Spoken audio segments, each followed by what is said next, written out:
two choices that are in front of you, the only choices you have are the ones you have. Given these two choices, this race is not about Republican and Democrat. It's not about red and blue.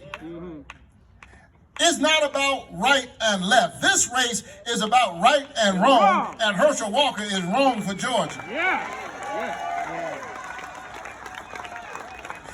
How can you tell your children to tell the truth and vote for Herschel Walker? And so I am betting on the people of Georgia. I know what the pundits are saying. They get paid to talk. There are polls, people telling me what the polls say. The only one that matters is December 6th. That's right. So we shall see in a couple of weeks. But I am casting my faith with the people of Georgia. I know the people of Georgia. Because I've been crisscrossing the length and breadth of this state. I was born in this state, educated in this state, and I actually live in this state.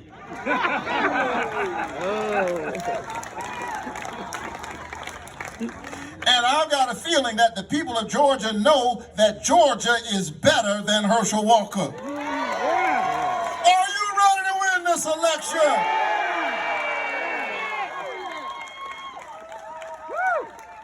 So tell your Republican friends that the tent is big. I can't tell you, I've been moving all over the state, and I can't tell you how many times Republicans have come up to me. You know, the rally will be going on, they'll be off kind of on the side. Don't look at these people, I'm not talking about them. They'll be over there. And they come and whisper to me. You know, sometimes they come by night, like Nicodemus, they come.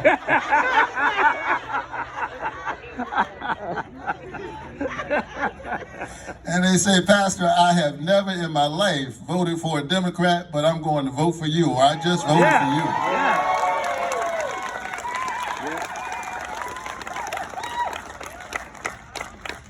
You know why? Because decency matters. Dignity matters. Integrity matters. And we can disagree without being disagreeable. That's right. And we can talk through our disagreements and still find the things that we can do together. That's right. Shucks, I worked with Ted Cruz. Y'all didn't know that? Don't run me out of here. I did. I worked with Ted Cruz. Ted Cruz and I are both on the Commerce Committee. And most of the time when he's talking, I'm saying to myself, really? Like, I know why I came here, but you put on a suit and a tie and came all the way here to say what you're saying right now? Really? But one day, as it turns out, there's something that Ted Cruz wanted to get done that I also wanted to get done. We couldn't get it done in committee, so we had to take it to the floor of the Senate. The night we passed the bipartisan infrastructure bill. Thank you. Yeah, infrastructure. That's roads and bridges and water and broadband. Yes, sir. Infrastructure is about fixing up the house we live in together. We live in it together. And so he and I had to take our argument to the floor of the Senate because we couldn't get it done in committee. And Ted Cruz stood up on his side of the aisle and he began to argue about why he thought we should do this thing. And then it came my turn. And they only give you 2 minutes. As much as I could, I mustered as much eloquence as I could squeeze in the 2 minutes, and I began to argue about why I thought we should do this thing. And then I closed with words I never imagined hearing myself say. I said something like, in closing, Mr. President, I'd like to associate myself with the words of Ted Cruz, the senator from Texas. And my colleagues responded about the way you all are responding. And then they erupted in applause, and laughter. Even Mitch McConnell was smiling. But you know what? They passed our amendment overwhelmingly, and it's in the bipartisan infrastructure bill that the president signed into law. Yes. Yeah. Some may ask, what is it that Raphael Warnock and Ted Cruz could be working on together? It's actually very simple. There's a road in Texas right now. It's only about 25 miles long. Senator Cruz wants to build that road out. It is Interstate 14, I-14. He wants to build that road out in Texas. Why did I join him? Because the same interstate that runs through Texas also runs through Georgia. Right. And it would connect a lot of our military bases down near Warner Robins, where they do great work at the Robins Air Force Base. And besides, that interstate would revitalize a lot of our communities that have been looked over for far too long by Republican and Democratic administrations. And so I didn't mind connecting with Ted Cruz in order to build out that road, because if we build the road out, nobody asks when you want to get on that road if you're a Democrat or a Republican. If we build out the road, everybody can get on the road. I'm telling you that there is a road that runs through our humanity that's bigger than politics. Yes, sir. That's bigger than trite partisan arguments. That's bigger than racial and regional differences. And our job is to build out that road. Yeah. Because if we build out the road, workers can get on the road. And the people those workers work for can get on the road. If we build out the road, it doesn't matter whether you're red, yellow, brown, black, or white. It doesn't matter whether you're male or female, gay or straight, rich or poor. If you build out the road, everybody can get to where they need to go. Yeah. Some folk will be going to the church. Yeah. Some will be going to the temple. Others will be going to the mosque. Some will be going to the gym. But let's build out the road so that everybody can get to where they need to go. That is our job in this moment. Let's build out the road, make it long, make it wide, make it deep, so that all of God's children can get to where they need to go. Yes, sir. Yeah. So yeah, I worked with Ted Cruz. Not only that, I worked with the Republican senator from Alabama to help Georgia farmers get their products to market. Good. I worked with a Republican senator from Indiana to deal with dangerous railway crossings. I'll work with anybody if it helps me to do some good work for Georgia. Yes, we'll have our disagreements, but sometimes on the other side of our disagreements, there is a moral continuity, and we can find the nexus of that continuity in order to do some good work. Let me explain to you what I mean. I am a pro-choice pastor. Yeah. Amen. All right. Yes, I believe in a woman's right to choose. Yeah. All right. As a man of faith,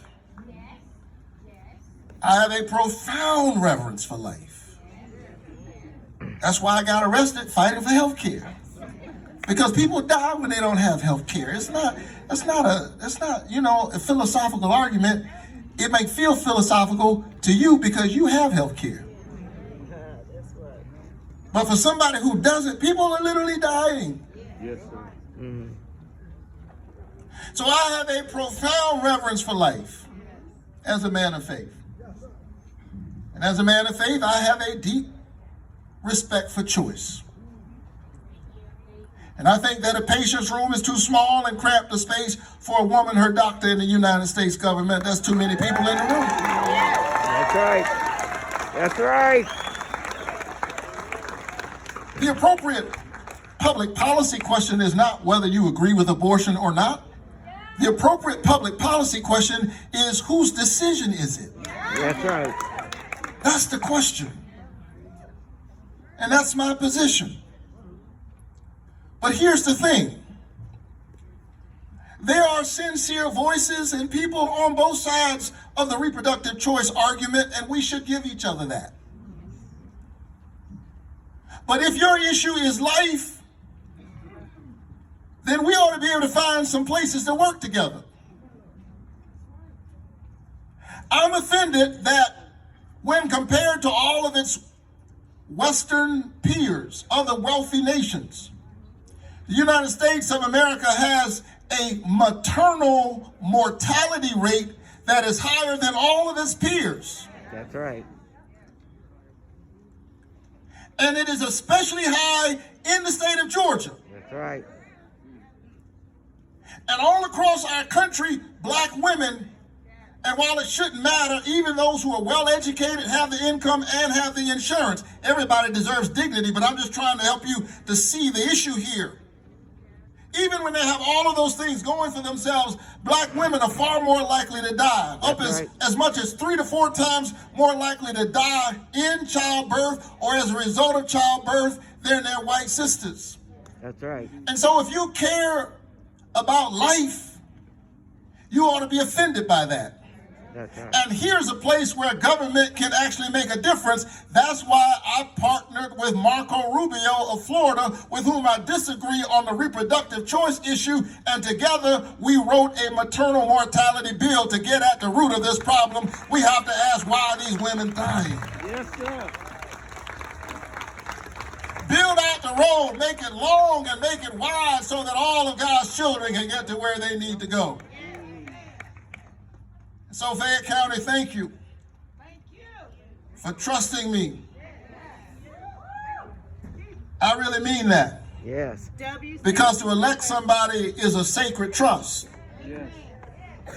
That's people thinking about their families, thinking about their children, thinking about their mothers and their fathers as they age, thinking about the planet, and saying, since I can't go, I'm going to send you. That's a sacred trust. That's not something to be trifled with and played with. And if you're applying for the job, you ought to at least tell us what you're going to do. How are you running for over a year and you haven't even told us what you want to do? What in the world does Herschel Walker want to do? I mean for the people of Georgia, not werewolves and vampires, the people of Georgia.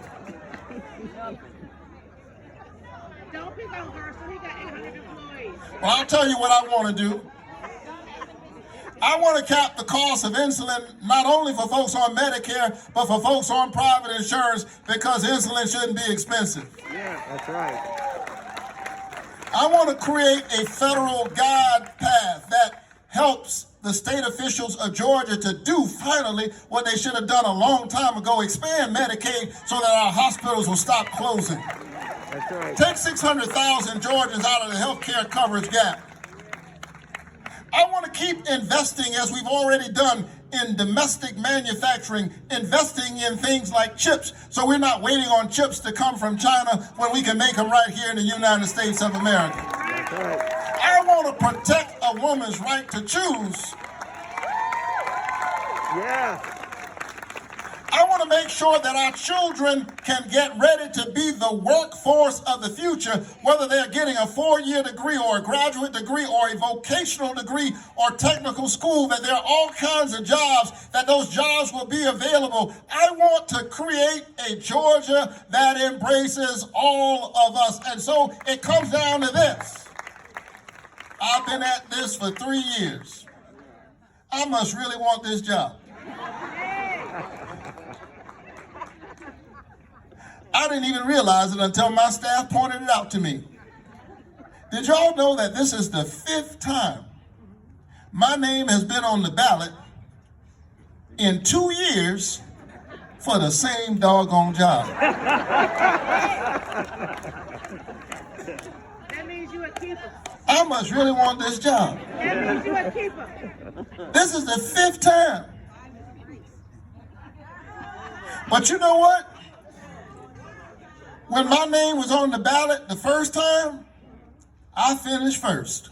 Yeah.